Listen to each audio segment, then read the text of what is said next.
Hey everybody, Robin Reese here with Highgarden Real Estate. Wanted to go through how to set up a Zoom meeting, whether it's for a training for your division, or maybe you're an agent talking to clients, or have a listing consultation, buyer's consultation, whatever that might look like.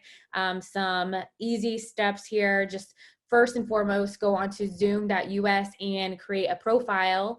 Add your headshot in there so your picture comes up, your full name, all of that. And once you have that done, I would also recommend downloading the app on Zoom. So if you are out and you have a Zoom meeting, you can join that way as well. To start a Zoom meeting, you're going to go over here where it says My Account and click that, and then go to meetings. So there's two things here. There's meetings and webinars. Meetings are where you're going to see everybody on the meeting. You're going to see their face. They can join you via video or audio, whereas a webinar is more of an educational presentation and you won't see the participants that are there. You'll see a number and they can register, but it's more of an educational presentation. It's not like a face-to-face meeting. So we're going to create a meeting. Go there and then schedule a new meeting. Here's where you're going to type in the topic and the description, when your meeting is taking place, the duration. I typically do it for an hour. And then you want to make sure that you select the right time zone as well. If it's a recurring meeting, you can select that. Registration, I typically keep unchecked. I try to make it as easy as possible for people to enter into the meeting. And if you have registrations and passwords, that can make it a little sticky and create some frustration there. So I keep the required registration off.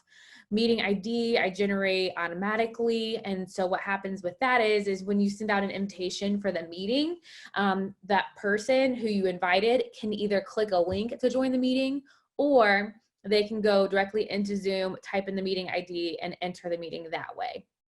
So I typically just generate the meeting ID automatically. It gets included into your invitation.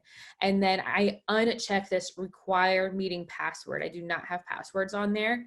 Although I'm sure there's a time and a place for that. I typically do not use it. For video, I keep the video for the host and the participant on. Your participant or the person you invited does have the option to not use video. So this does not require them to use video, but it gives them that option. So I keep that on. Audio, I allow some of the attendees to enter the meeting with audio either from their computer or their phone. So sometimes if people's computer doesn't have audio or it's not working, it's easier for them to jump on through their phone. They can dial in and enter the meeting that way. The meeting options, I always click enable join before host. That way, if I'm getting on right at the meeting time and they're a little early, they can still enter the meeting earlier than me. I do mute participants upon entry. This isn't as crucial if you're having a one-on-one meeting or a meeting with 3 or 4 people, but if you're having a group meeting or training, this is really helpful because when people come on, you're not getting all the distractions. Not everybody comes onto the meeting on time. So if they're coming in late, you're in the middle of presenting or having a conversation and then someone comes on and there's a lot of background noise, that can get frustrating. So this mutes participants upon entry. And then if they do want to talk, they can unmute themselves or you can unmute them.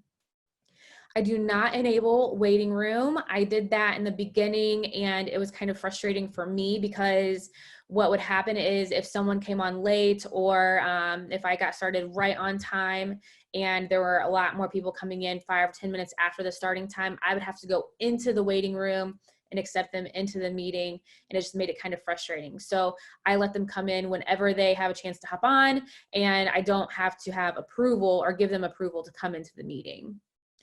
Only authenticate users can join, authenticated users can join.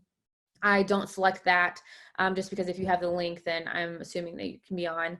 And then record the meeting automatically. I do select record meeting automatically, and I do select to do it on the cloud. The reason for that is I've noticed that the Zoom actually records whenever someone comes on, they record individual perspectives. And I just want the perspective from the speaker and the presentation, like the overall meeting. And so I select that one to download to my computer instead of downloading, 8 to 10 files from one meeting onto my computer and having to go in and delete all the ones I don't want. So I've found it more helpful to download them onto the cloud.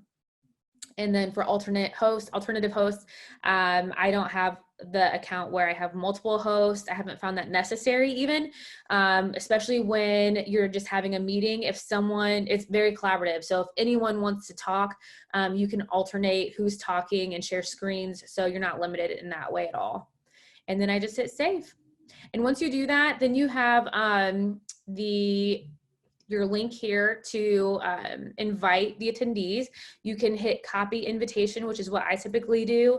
And then you can copy all of this, send it to your attendants or your group of people that you want to join. And they can either click this button here to join or type in the meeting ID and join the group. So I hope this helps. If you have any questions, I'm happy to help you through this and setting it up.